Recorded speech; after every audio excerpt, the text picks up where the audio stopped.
வணக்கம், நான் உங்கள் யஷ்வந்த் குமார். இன்றைக்கி நம்ம சேனலில் கோல்ட் சாண்ட்விச் எப்படி செய்கிறதுன்னு பார்க்க போகிறோம். நம்ம இன்றைக்கி செய்ய போகிற கோல்ட் சாண்ட்விச்சில் சிக்கன் சேர்த்து செய்ய போகிறோம். ஒரு வேளை நீங்கள் சிக்கன் சேர்க்க வேணாம்னு நினச்சிங்கன்னா இல்லை கிரேட்டட் பண்ணிரோ அல்லது வெறும் வெஜிடபிள் சேர்த்து கூட நீங்கள் இதை செய்யலாம். டேஸ்ட் பிரமாதமாக இருக்கும்.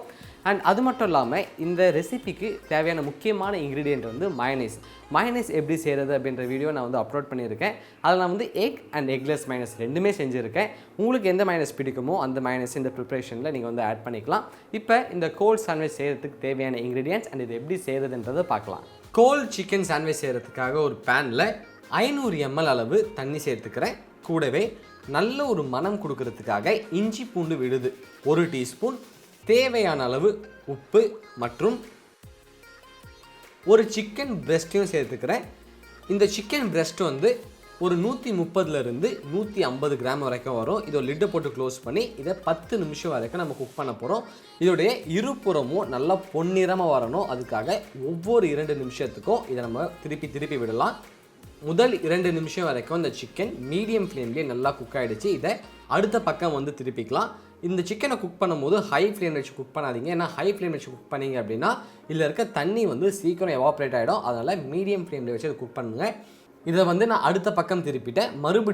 மறுபுறம் வந்து நல்லா குக் ஆகிறதுக்காக இதை ஒரு லிட்டை போட்டு க்ளோஸ் பண்ணி 2 நிமிஷம் வரைக்கும் நல்லா குக் பண்ணிக்கிறேன். இந்த சிக்கன் வந்து மறுபுறமும் நல்லா குக் ஆகிடுச்சு. இதை மறுபடியும் அடுத்த பக்கம் வந்து திருப்பி விட்டுக்கலாம்.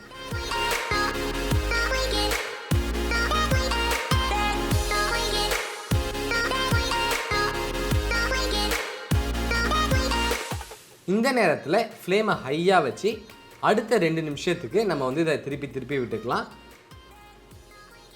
சிக்கன் வந்து ஒரு 8லேருந்து 10 நிமிஷம் வரைக்கும் நல்லா குக் ஆகிடுச்சு. 2 பக்கமும் நல்லா பொன்னிறமாக வந்துடுச்சு. அது மட்டும் இல்லாமல் நம்ம சேர்த்துருக்க தண்ணியும் எவாப்ரேட் ஆகிடுச்சு. இந்த சிக்கனை நம்ம வந்து வேறு ஒரு பவுலில் வந்து மாற்றிக்கலாம். சிக்கனுடைய சூடு வந்து நல்லா ஆறணும். அது வரைக்கும் நம்ம வந்து வெயிட் பண்ணுவோம். சிக்கனுடைய சூடு நல்லா ஆறினதன் பிறகு ஒரு 2 ஃபோர்க் யூஸ் பண்ணி இதை ஒரு நூல் மாதிரி நான் வந்து பிச்சுக்கிறேன். நீங்களும் இதே மாதிரி தான் செய்யணும் என்ற கட்டாயம் கிடையாது. உங்களுக்கு சாப்பிடும்போது சிக்கனுடைய ஃபீல் வந்து நல்லா தெரியணும் அப்படின்னா இதை விட நீங்கள் திக்காகவும் பிக்கலாம். அப்படி இல்லைனா இதை நீங்கள் வந்து பொடியாக நறுக்கியும் சேர்த்துக்கலாம். அண்ட் இன்னொரு முக்கியமான விஷயம், இதை நீங்கள் வந்து ரொம்ப பெருசாக கட் பண்ணக்கூடாது. ஏன்னா ஸ்டஃப் பண்ணும்போது உங்களுக்கு கொஞ்சம் கடினமாக இருக்கும். அதையும் வந்து பார்த்துக்கோங்க. இந்த அளவுக்கு இந்த சிக்கனை நல்லா நான் பொடியாக பிச்சு வச்சுருக்கேன்.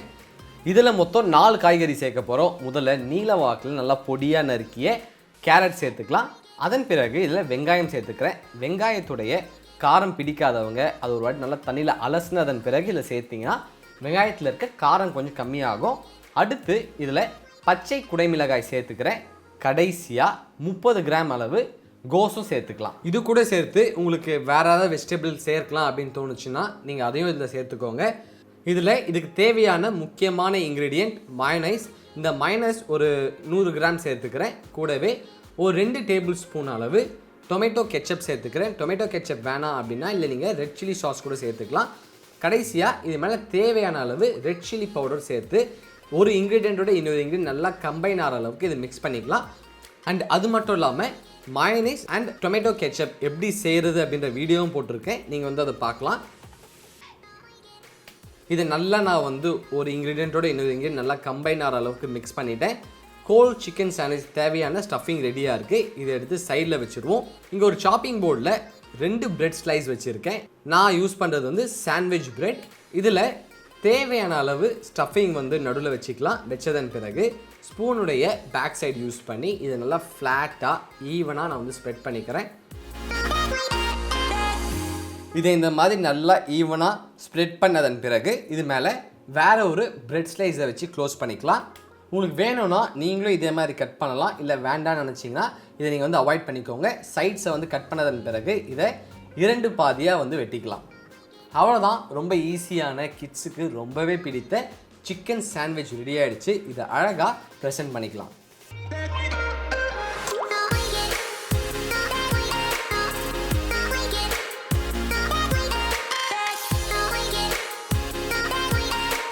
ஒரு டேஸ்டியான கோல்ட் சாண்ட்விச் ரெடி ஆகிடுச்சு.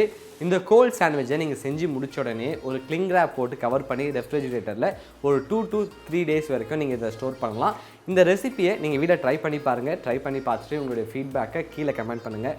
இதே மாதிரி இன்னொரு சூப்பர் ரெசிபியோட உங்களை நான் சந்திக்கிறேன். Until then, bye from Yeshwanth.